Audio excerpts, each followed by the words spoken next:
Jaya Prabhuji. Hola, bienvenidos al Instituto de Yoga Retroprogresivo. Mi nombre es Swami Omkarananda. Soy discípula de Prabhuji desde el 1997 y en este instituto comparto mis reflexiones sobre el mensaje y los escritos de Prabhuji.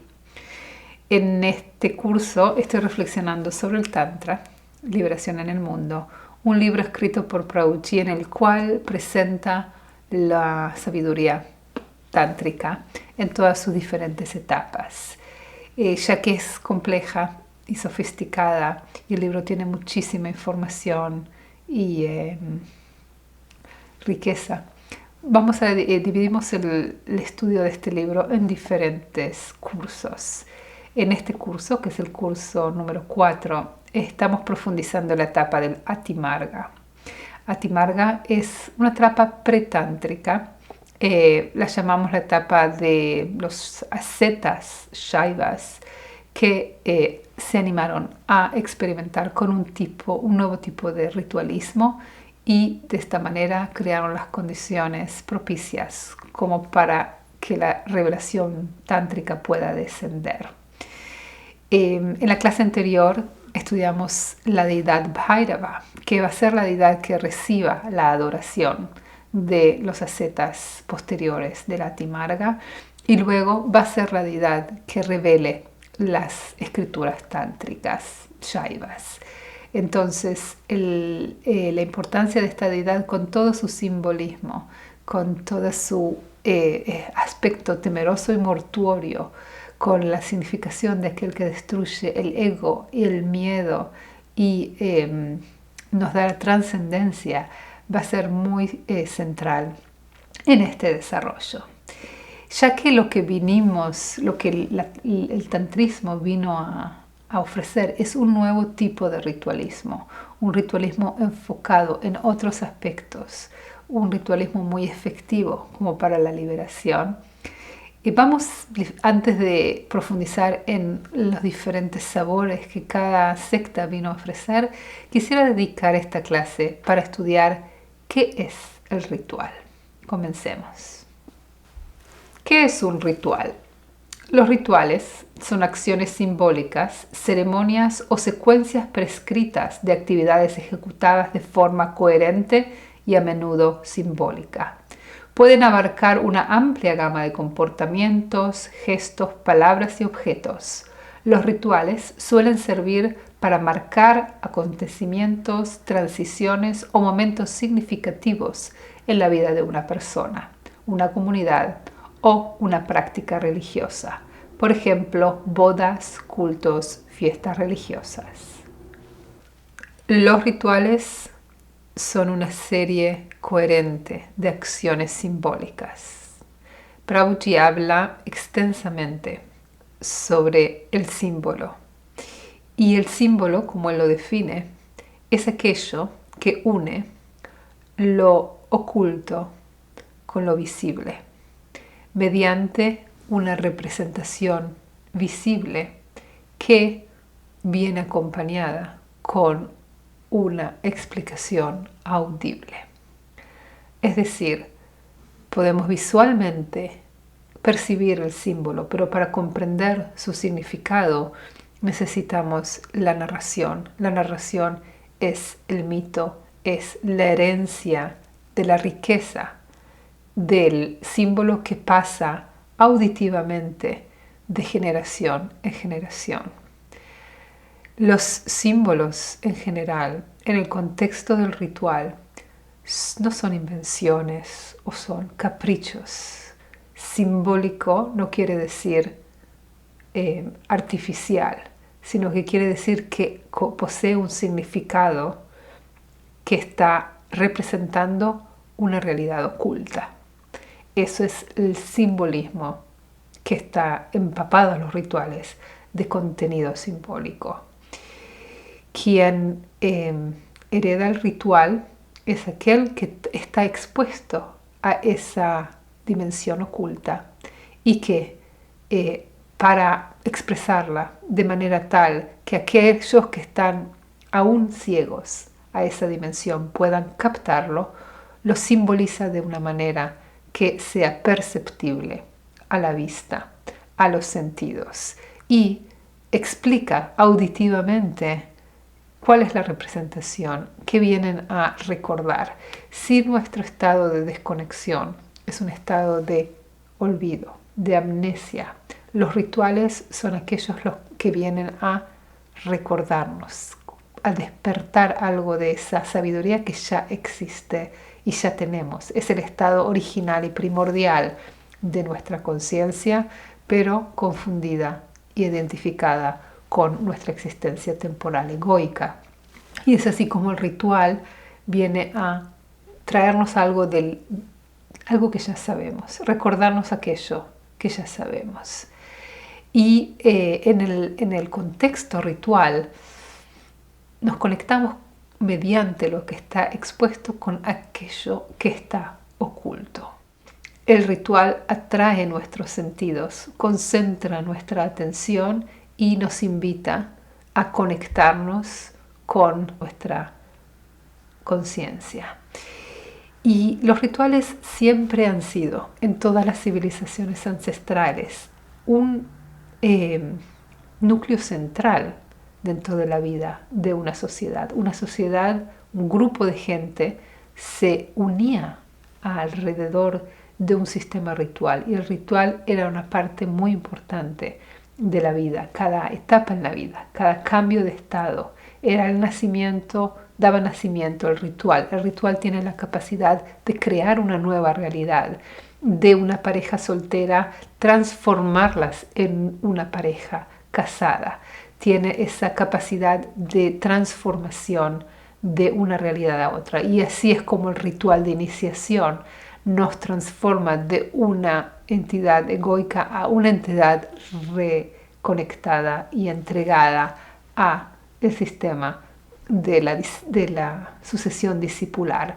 El ritual transforma realidades mediante estos elementos simbólicos que no fueron ideados por una mente, sino que vienen heredados de aquellos que sí experimentaron ese nivel de conciencia y que trataron de buscar en el plano visible algo que pueda hacer esa conexión, ese símbolo, y que pueda recordarnos algo de lo que está más allá. Y mediante la conexión más accesible a la forma manifestada, si bien la deidad, si bien la parafernalia de la deidad, si bien las mantras o los nombres auditivos de la deidad, esa vibración nos ponga en un estado de receptivo para recordar lo que, según Prabhuji dice, ya sabemos.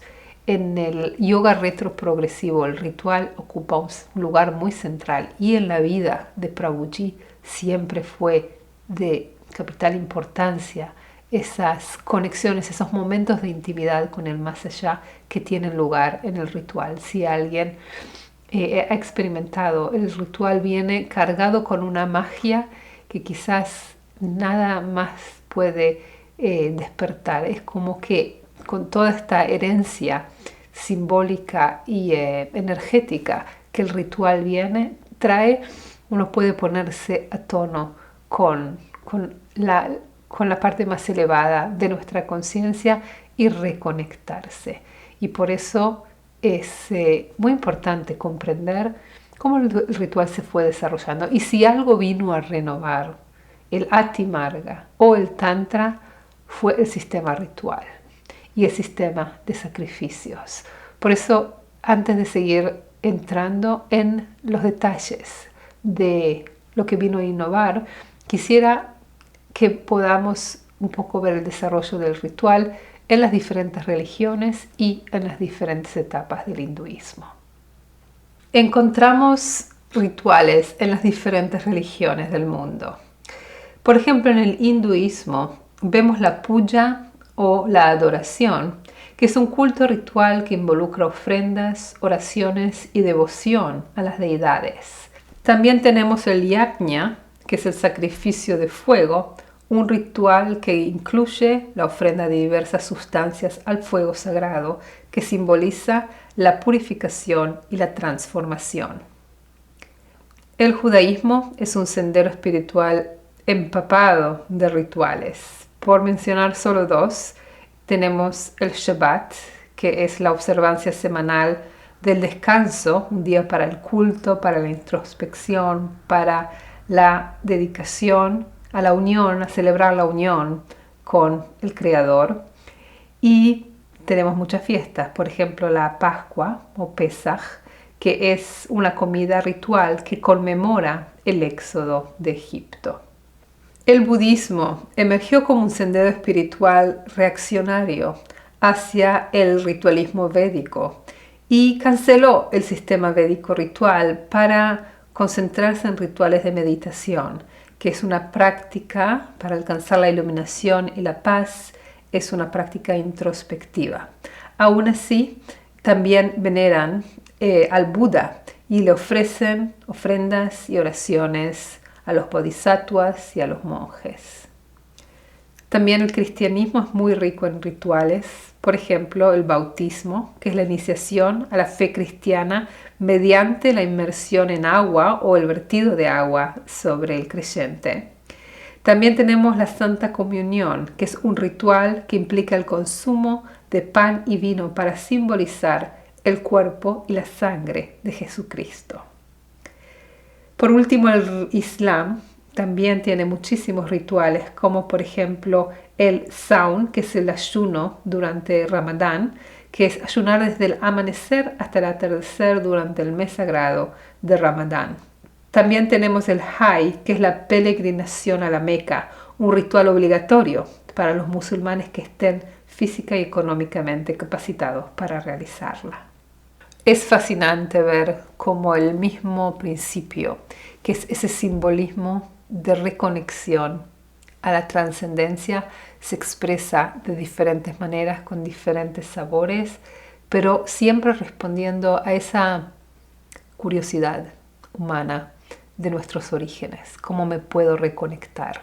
Los rituales de alguna manera son una gracia, una mano del cielo que extiende para concentrar nuestra atención hacia ese misterio y tratar de buscar esa escalera que nos una. Quien participa en rituales puede quizás atestiguar que hay algo en el ritual comunitario que nos hace más unidos, que nos cancela más como individualidades y nos une una comunión de todos aquellos que se centran su atención en lo divino, y así algo de la magia, esta Shakti que se puede sentir en la presencia de la divinidad y de aquel que la canaliza, nos eleva nuestra conciencia, nos limpia, purifica, nos apacigua, nos centra, nos da una orientación. Y todo el simbolismo, ¿no es cierto?, que es la idea de un ritual palpable que se puede hacer, acciones que se pueden realizar, pero que vienen a conectarnos con aquello que no se puede captar con los sentidos, porque está antes de los sentidos. Prabhuji en su sendero es un apasionado por el ritualismo. Tanto es así que le cuesta elegir de tantas religiones y nos enseña mucho de estos rituales, y también junto con él practicamos muchos de estos senderos para saborear el mismo principio, pero visto desde diferentes ángulos. Siempre enriquece y pone énfasis en diferentes aspectos. En su propia vida pasó todas las iniciaciones, que pasó todos esos rituales que lo cambian a uno. Un ritual no es solamente una acción, pero es una acción que nos transforma. Y por supuesto en nuestra misión, la misión Prabhuji, el ritual es muy central. Tenemos diariamente nuestra puja, la celebración que le ofrecemos a las deidades, que son las deidades principales de nuestro templo, que son Radha y Krishna, que en ese ritual de unión se celebra la devoción que es ese, Prabhuji a veces dice que es ese pegamento que une nuestro corazón a nuestro origen. Así que es una parte muy central del sendero espiritual de Prabhuji y de sus discípulos. El simbolismo que está cargado estos rituales. Es un tema que Prabhuji profundizó mucho en la mitología, en la importancia de los símbolos, y es algo que el hombre moderno quizás le perdió el gusto o la importancia a estos actos simbólicos que quizás no son utilitarios, que no nos traen algo tangible, pero que son tan importantes y que han sido tan importantes en la vida del ser humano por generaciones, que nos invita, que nos abre, que nos tranquiliza, que nos hace más receptivos a recordar aquello que olvidamos. Prabhupada dedicó un libro entero a explicar la importancia, el significado del símbolo, el significado de la mitología y la importancia que tiene en la búsqueda en la vida. Tanto es así que dice que nuestra vida está cargada de símbolos. Nuestra vida es una vida simbólica, porque en este plano de dualidad, todo es un simbolismo. Viene a simbolizar algo que no puede ser percibido.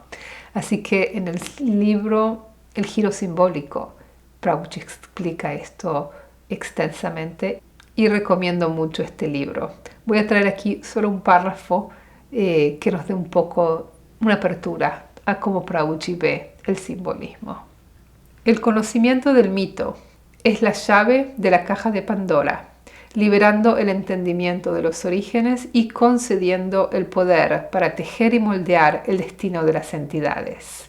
Este conocimiento no se limita a un entendimiento meramente externo o abstracto, sino que se experimenta y se vive ritualmente, tanto al narrar el mito ceremonialmente como al llevar a cabo el ritual que encuentra su justificación en él. Se logra una conexión íntima con dicho conocimiento.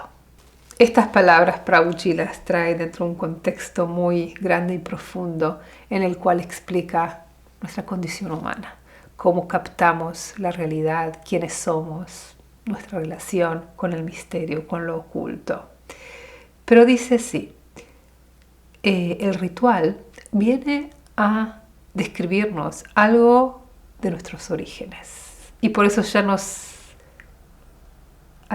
orienta hacia nuestra fuente. Ahora, en la situación humana en la cual procesamos conocimiento mediante la mente, mediante la lógica, mediante el entendimiento, este conocimiento tiene naturaleza simbólica, porque lo que realmente simboliza es inaccesible. Y es por eso que el conocimiento es en sí simbólico. A veces la palabra simbólica se malentiende diciendo que es algo simbólico, como decir no es la cosa en sí simplemente simbólico o es una fantasía porque es solo simbólico. Pero si uno profundiza en la etimología de la palabra símbolo, Prabhupada explica que es una conexión que conecta algo oculto con algo expuesto. Y de esta manera no es una fantasía, sino es una manera que podemos captar algo que está más allá de los sentidos. Entonces, cuando nuestro corazón está fascinado, atraído por algo que está oculto, es cuando saltamos a un nivel más sofisticado de existencia. Porque si nos conformamos con solamente lo que capta nuestros sentidos, nuestra vida va a ser superficial a nivel de los sentidos. A veces en la etapa moderna hacemos de la ciencia una religión, pero la ciencia por definición es la demostración de todo aquello que puede ser experimentado y percibido sensorialmente. Eso es lo que viene a explicar y puede hacer maravillas explicando las reglas sensoriales hasta que no, hasta que se encuentra con ese misterio, con esa energía negra oculta que dicen hay algo más pero no lo podemos acceder. ¿Qué es? Vemos solamente una pequeña parte de lo que es este misterio. El ritual viene a conectarnos con ese misterio, porque sí hay una manera de acceder. Y la manera de acceder no es mediante los sentidos, no es mediante la mente, porque la mente es justamente aquello que nos separa del misterio. Prabhupada dice, hay una conciencia que es la base de toda nuestra experiencia sensorial. La percepción, a veces lo llama. Y esa percepción es ejecutada mediante la mente y los sentidos, pero la conciencia, que es consciente de las percepciones, de las sensaciones, de los sentimientos y pensamientos, dice Prabhuji, aquella conciencia no son los pensamientos, no son los sentimientos, sino que es lo que realmente eres, es lo que es el misterio. ¿Y cómo podemos acceder? No mediante las percepciones, porque es lo que percibe las percepciones, es lo que antecede a las percepciones. ¿Cómo accederlo? Mediante este simbolismo dentro del campo de las percepciones que nos dé la flecha y la indicación a aquello que está más allá. Estos rituales no son una invención mental, sino que vienen revelados, son el producto de una revelación de aquel que está expuesto, aquello que está más allá de los sentidos. Aquellos son los veedores, los rishis védicos, son los iluminados, son los místicos, aquellos que han roto la prisión de la mente y están expuestos a la esencia de lo que somos. Tenemos la bendición de que con su compasión y con su entrega divina nos dejaron pautas hacia la reconexión con el más allá. Prabhuji explica en el giro simbólico, estas pautas nos representan mitológicamente los orígenes de nuestra existencia, y para reconectarnos con esa existencia está el simbolismo ritual. El mito es esta narración simbólica de lo oculto, y el ritual es el contexto en el cual podemos ritualizar este simbolismo y conectarnos mediante nuestras acciones, mediante nuestros sentidos. Y de esta manera canalizar nuestra devoción, que es nuestra atención, que es nuestra elección hacia el más allá, representado de tal manera que lo podamos percibir. Si viene una deidad, si viene una mantra, si viene una yantra, si viene un ritual, si viene el fuego, algo que podamos utilizar como para revelar ese misterio.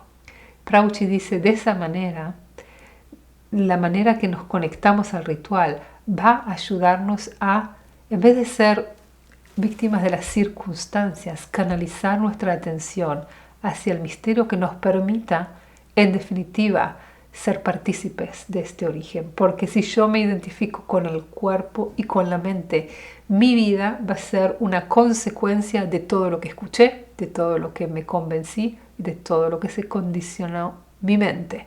Mi mente va a ser un repetir las mismas acciones registradas en la mente. Pero en este acceso simbólico a la conciencia es una declaración de libertad de la mente. Y así es devolver el control a la conciencia. Y por eso el ritual tiene como simbolismo que me da aptitudes y me da, lo que me da es solamente una cosa, y siempre Prabhuji va a decir lo mismo, es ser consciente de la conciencia. Y el ser consciente de la conciencia es, en lugar de estar identificados con el plano temporal, simplemente, y todo el tiempo repite, simplemente prestar atención a lo que ya es ahora, que es nuestra conciencia, es lo que somos. Y Prabhuji dice, el ritual no es un método, no es una técnica, no es un medio para llegar a un objetivo, sino que es poner conciencia en nuestras acciones. Eso es un ritual. Un ritual es, en lugar de actuar de manera automática sin conciencia, es aplicar toda nuestra atención a nuestras acciones y ritualizarlas. Hinduismo no es una sola religión. Es un nombre que incluye un montón de diferentes senderos y actitudes hacia la trascendencia. Lo que el Ati Marga vino a renovar, de hecho, es el sistema ritual de práctica y de conexión a la trascendencia. Y luego el Tantra trajo una revelación totalmente renovadora del sistema de liberación. Y es así como quiero que hagamos un pequeño resumen de las diferentes etapas que fue pasando el ritual dentro del hinduismo para comprender mejor en qué contexto aparecen estos sacetas shaivas y luego esta tradición tántrica. El primer sistema ritual del hinduismo fue revelado en los Vedas. Se dice que fue pasado oralmente por miles de años y fue puesto por escrito aproximadamente en el 1500 de nuestra era. En los Vedas se llaman el Shruti, que significa aquello que fue oído. En los rituales explicados se lo llaman Shrauta, de la palabra Shruti.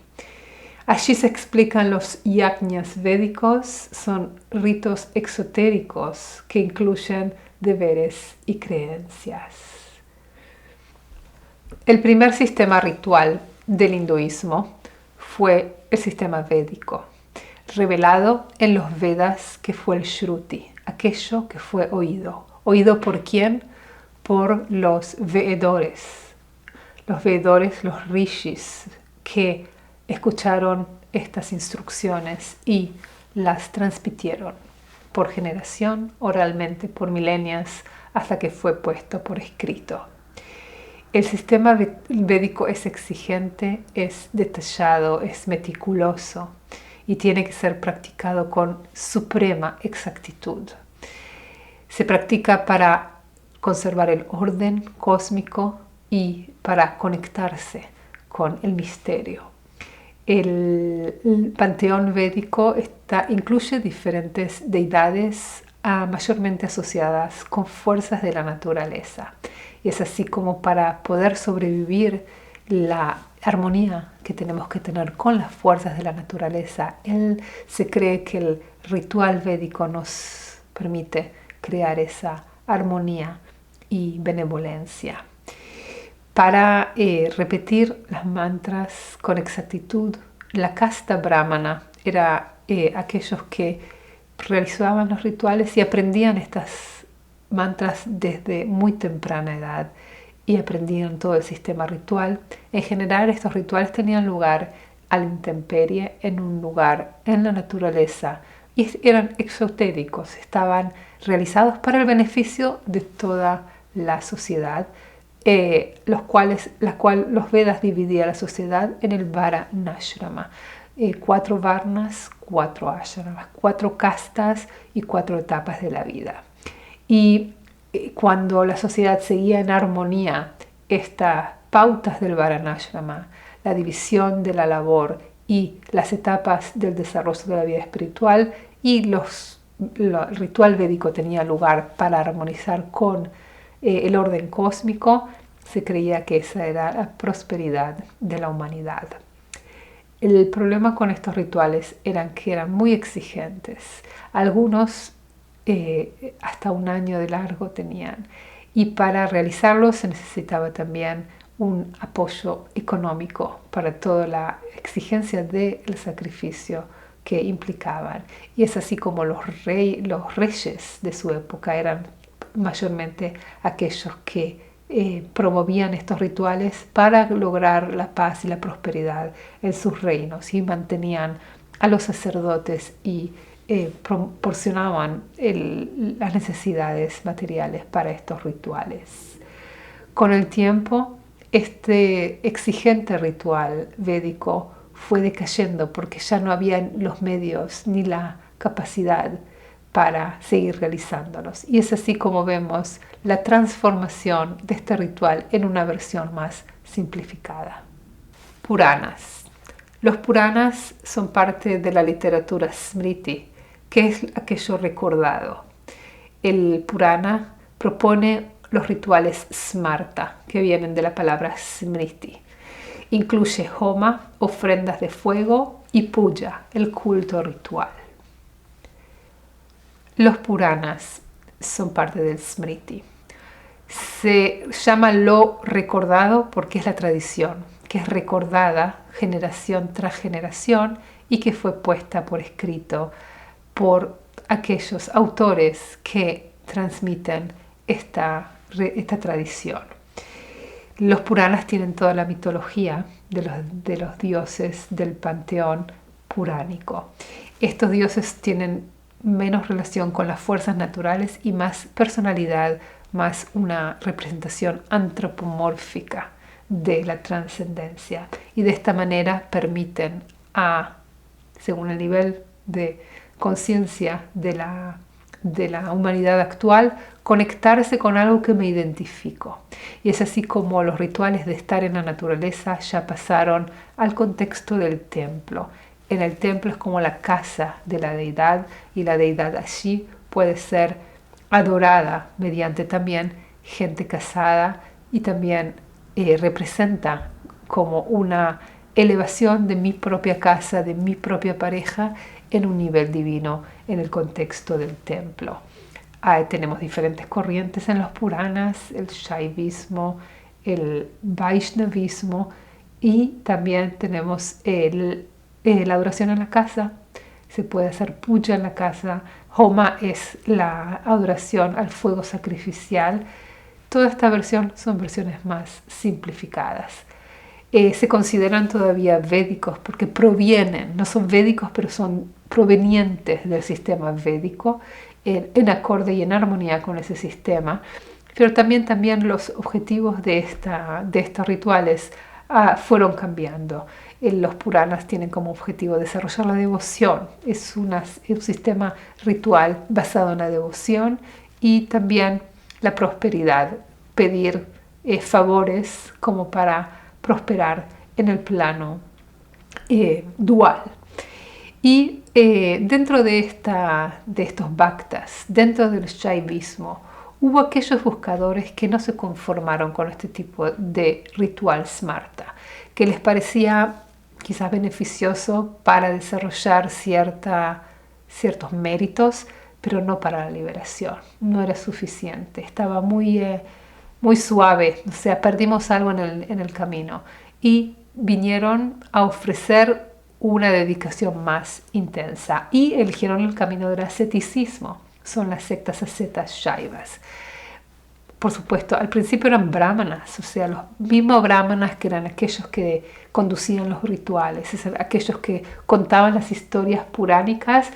Hubo aquellos que dijeron, esto no es suficiente y yo quiero liberación, dedicación social, y dejaron la sociedad y se dedicaron de pleno a este sacrificio y a los rituales y a la conexión con la divinidad en su forma de Bhairava, dentro del Shaivismo, en su aspecto de Bhairava.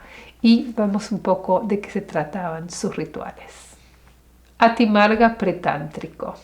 Eran sectas esotéricas. Sus ritos eran ritos kaula en los crematorios. Ofrecían sustancias impuras y practicaban el culto de las yoginis. Los ascetas de la Atimarga comenzaron a experimentar con sustancias prohibidas, creando así un nuevo tipo de ritual que se animaba a cortar el condicionamiento védico, porque ellos descubrieron que uno puede estar condicionado por su propia ortodoxia y religiosidad, y había prescripciones tan severas respecto a las sustancias impuras que comprendieron que si me quiero liberar realmente, tengo que liberarme también de mi condicionamiento ortodoxo. Y es así como este sistema pudo aparecer solamente como una reacción al sistema védico, porque hubiera carecido de sentido en otro contexto que no hay una prescripción tan clara escritural. Y empezaron a experimentar con un nuevo sistema ritual que era tan potente que proporcionaba incluso poderes sobrenaturales a aquellos que participaban. Y lo vamos a ver en detalle en las clases futuras. Empezaron con las sustancias, estaban involucrados con este culto de las yoginis, que era un culto no védico, heredado de otros orígenes chamánicos y que incorporaron a sus sistemas rituales. Y es así como esta apertura y estas opciones dieron una posibilidad a una revelación tan distinta que era la revelación tantra a canalizarse, a influenciar la espiritualidad de la India. El ritual tántrico del mantra marga está revelado en los ágamas. Incluye nuevos mantras, mantras tántricos y yantras. Es un ritual especializado que de alguna manera es como una reconexión al Shrauta. Ofrece una soteriología superior e infunde al practicante con poder divino o Shakti. Está adaptado a gente casada y se puede practicar en el contexto del templo. El Tantra en su esencia vino a ofrecer un nuevo sistema ritual. Se dice que a pesar de que tiene su metafísica y su filosofía, es una revelación práctica. Y la práctica central es el ritual tántrico. Los tantras traen nuevos mantras. Los mantras védicos eran memorizados por los brahmanas, pero los mantras tántricos son para cada practicante. No necesitamos un representante en nombre de la comunidad, sino que es una experiencia personal. Es tu propia conexión con la divinidad. Es una actitud y es por eso que enriqueció tanto la vida de Prabhuji, también el sendero que él propone. Es un sendero en el cual la atención tiene que concentrarse en uno mismo, en esa introspección para reconectarse a nuestra esencia, que es la conciencia que es consciente de quiénes somos. Eso es lo que realmente somos, dice Prabhuji. Y en lugar de imaginar un mundo superior, tenemos que concentrar nuestra atención en explorar qué nos pasa a nosotros, qué es ser humano. Nuestra humanidad tiene que ser explorada, nuestra sexualidad tiene que ser explorada, nuestros deseos tienen que ser sublimados. Y de hecho, el dinamismo que caracteriza nuestro cuerpo en este plano es Shakti, es parte de Shiva, es la mitad de Shiva. Y la conciencia que es consciente de este dinamismo es Shiva.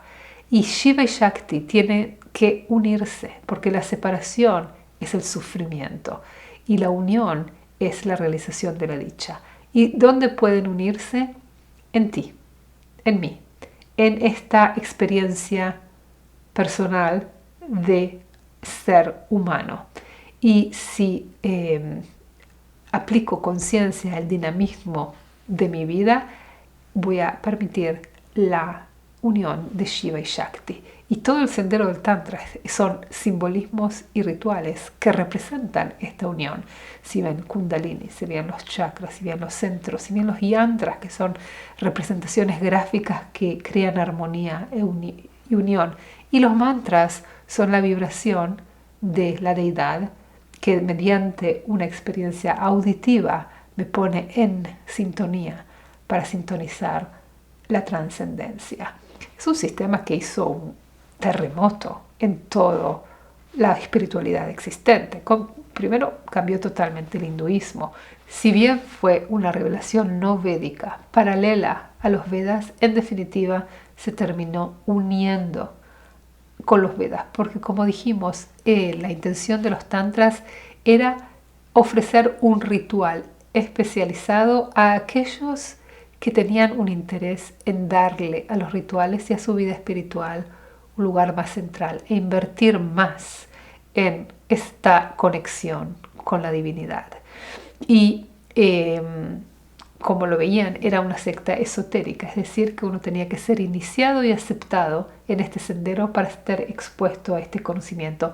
Públicamente podía seguir cumpliendo todas sus funciones ortodoxas. No era contrario a la ortodoxia, sino que era en adición. Era como no era un antirritual, era un super ritual. Alguien que quería dedicarle más tiempo y más atención a esta práctica.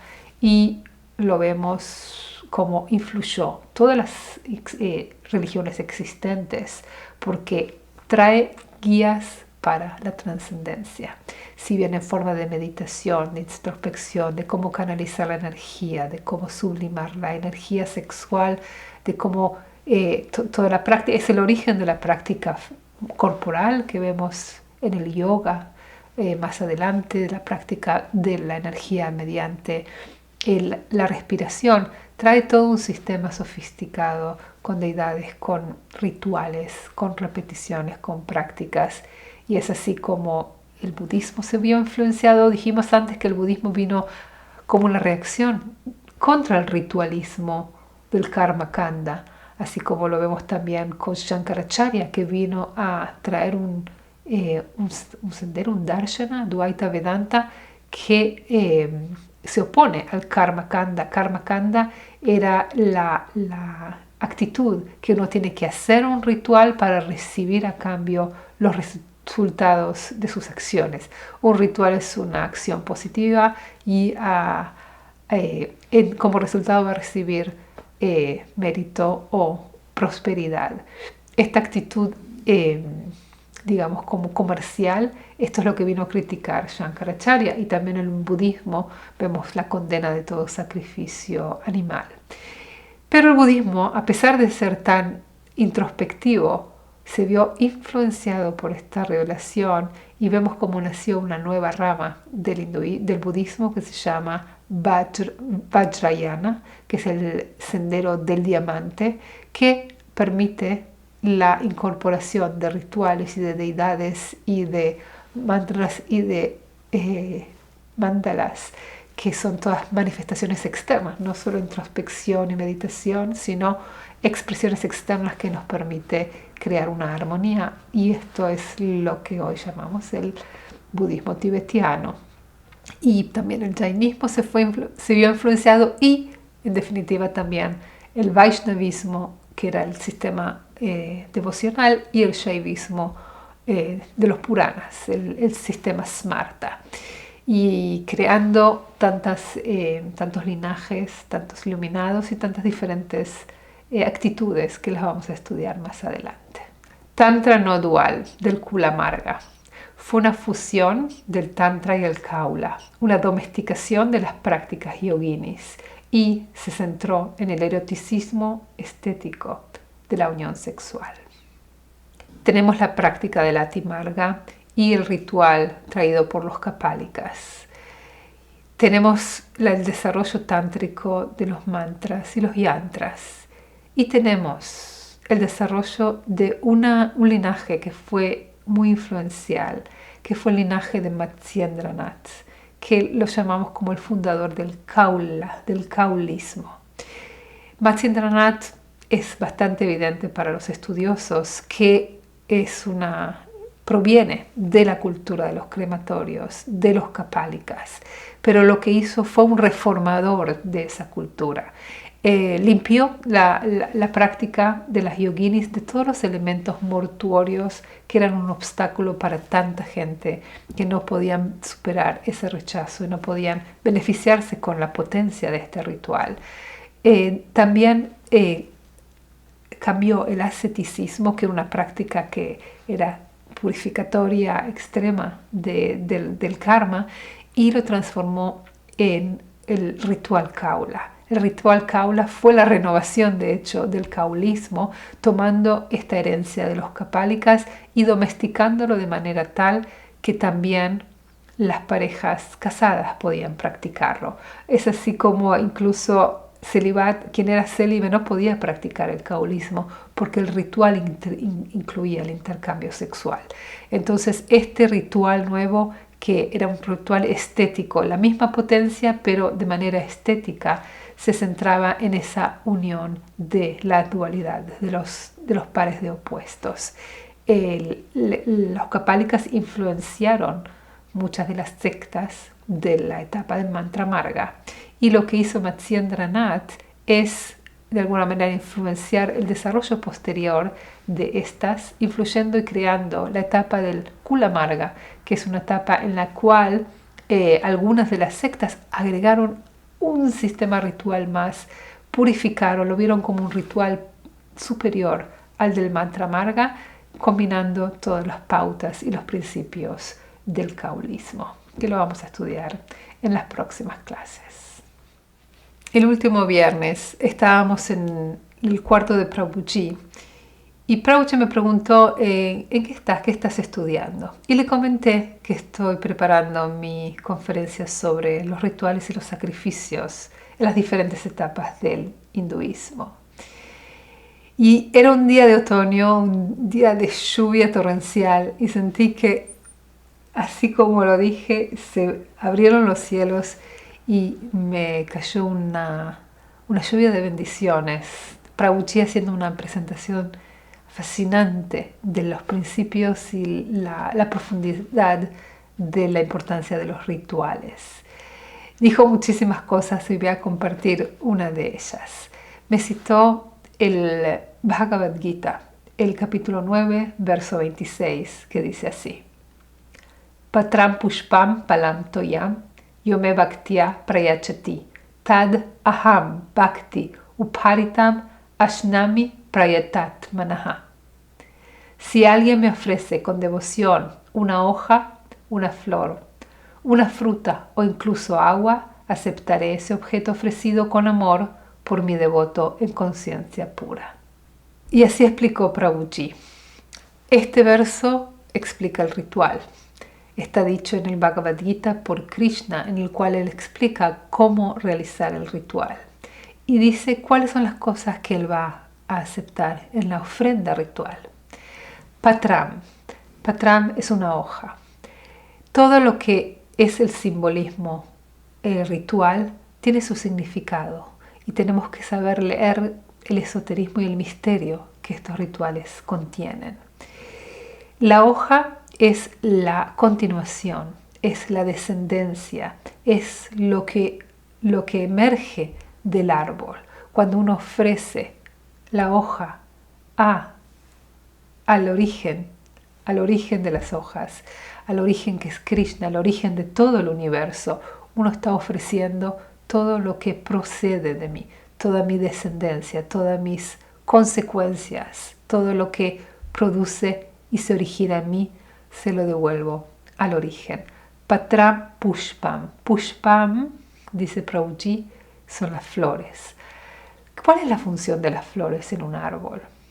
No son muy útiles, ¿no es cierto? No traen utilidad, no son frutos que traen comida, sino que traen belleza. No tienen un poder nutritivo, sino que tienen un poder de belleza y de estética. En mi vida tengo cosas que reflejan la belleza de mi Creador. Si me las atribuyes a uno mismo, yo soy el origen de mi belleza, eso es la actitud egoica. Pero el ritual es ese simbolismo en el cual ofrezco todo aquello que hay bello en la naturaleza y en mí. Patram pushpa. Palam. Palam es el fruto. Y el fruto viene a simbolizar, como él dice, los frutos de mis acciones.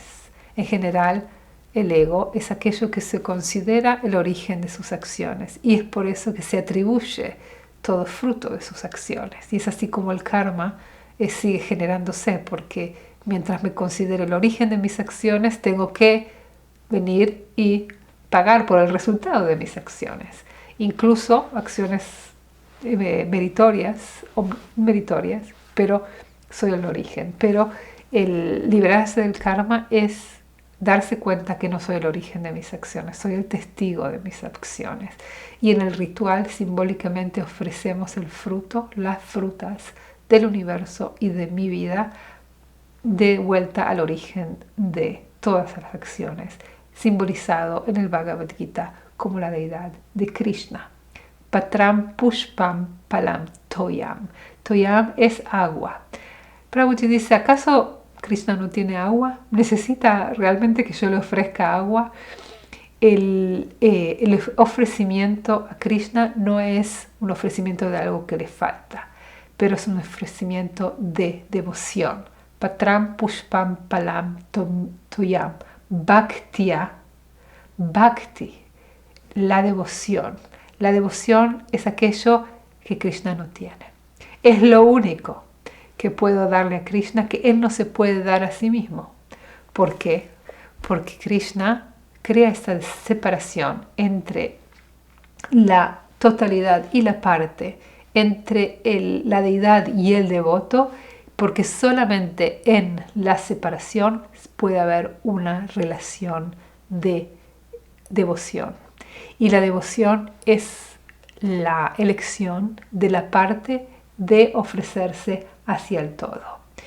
Es decir, la parte puede estar concentrada en los frutos, en agua, en todo el disfrute que puede dar el plano dual, pero en el acto devocional todas esas cosas se ofrecen de nuevo al origen de esas cosas, con amor. El amor es ese deseo, es esa orientación de que quiero volver a la fuente. Prabhuji habla últimamente mucho acerca de la intencionalidad. Las cosas se donan en la conciencia, según la fenomenología. Se donan en la conciencia. Y la manera de unirse al origen de aquellas cosas que se donan, del donador, del plano de la donación, es guiar, es orientar la intencionalidad hacia el origen de la donación. Entonces puedo olvidar, porque nuestro estado es un estado de olvido, puedo olvidar el origen y simplemente concentrarme en las cosas en sí, o puedo orientar mi intencionalidad hacia el origen de la donación, y eso es representado simbólicamente como Krishna en esta escritura. Y el bhakti es aquello que, la actitud que está elegida en libertad, porque Krishna no tiene esa devoción para ofrecerse. Tiene hojas, tiene frutas, tiene flores, pero no, la devoción solo puede nacer de esa conciencia que está como si estuviera olvidada, separada, y elegir volverse a su fuente. Entonces tenemos Patram Pushpam Palam Toyam Yome Bhaktya Upachyati Ashnami. Ashnami es yo la aceptaré. Esa actitud es aceptada. Esa actitud es bendecida.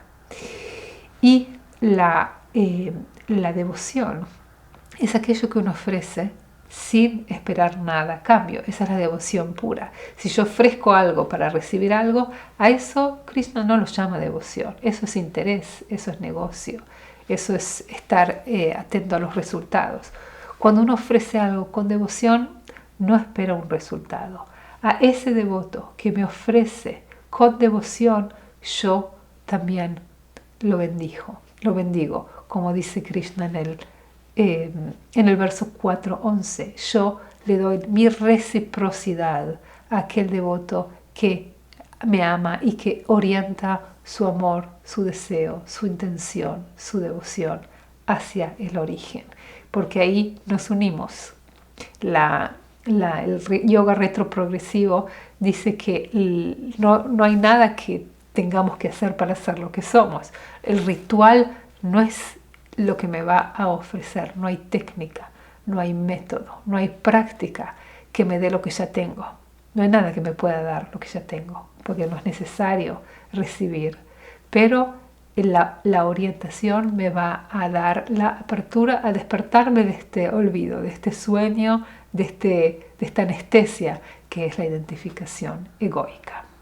Así que por eso Krishna dice al final, mi devoto en conciencia pura. Aquel que es consciente de eso, nos unimos en la devoción. El devoto, el amor, el amado, esa es la unión también representada en el kaulismo como la unión de Shiva y Shakti. Así que yo siento que lo que viene a darnos este libro, el libro del Tantra que nos explica todo el ritualismo, el libro del giro simbólico que nos explica la importancia de este ritualismo, para mí me hace cuestionar qué es importante en la vida. Es como que en la modernidad estamos prestando atención a aquello que en definitiva nos va a mantener en esta separación, en esta ignorancia, en definitiva en este sufrimiento y en este conflicto. La manera de alcanzar esta paz es la manera de la unión, de la reconexión, comenzando por la reconexión con mi propio origen, mi propio ser, y se va a expresar en este plano como integración, paz, amor y realización. Así que Prabhuji nos hace un gran servicio contándonos sobre los rituales del Tantra y ayudándonos a aplicarnos a nuestra vida, enriquecernos con ellos. Así que vamos a seguir profundizando en el sacrificio en el contexto de la práctica kapálica en la próxima clase. Jai Prabhuji.